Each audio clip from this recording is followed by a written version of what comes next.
Thank you for taking the time to look through this informational text features escape room tutorial.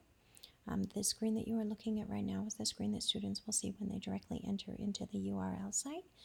And they will open up this locks page that will be used as their lock to get through the escape room. As you can see, if a student types in the wrong lock, it will tell them, oops, try again. When students go through all 5 parts and get through question 5, they'll click submit, and they will be able to find Bill and Cena, which they are introduced through in the introduction. So students will read the introduction, and they'll go back into the escape room. They can set a timer for themselves, or you can set a timer for the class as a whole. At the bottom of each of the links are included direct links in case technology-wise something is blocked through your firewall, or if there is a problem with wireless streaming. In part 1, students will look at the text features and identify them in the picture, and once they have that code, they'll move back into that lock and they will type in the code. On part 2, students will look at the text features cross-section graph and overlay, and they'll identify what the text feature does within a text, what is the purpose behind it, and come up with the code for part 2 and type that into the lock.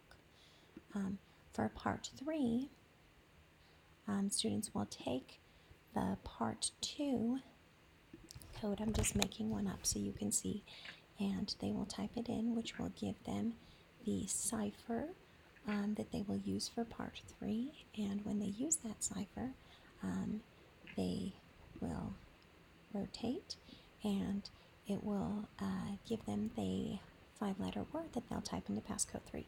If students at any time are struggling with the cipher, there is a video tutorial also to help them out.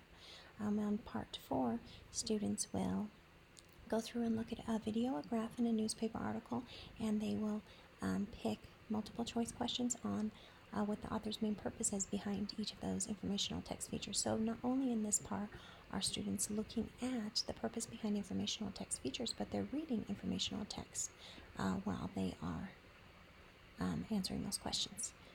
And in part 5, students will look at the newspaper article and the circled letters within the newspaper article to decode a word that reading the text will also help them figure out what that word is, and they'll type that into the lock for part 5. Thank you for taking the time to look through this escape room, and I hope that your students will enjoy it, and it has been informative.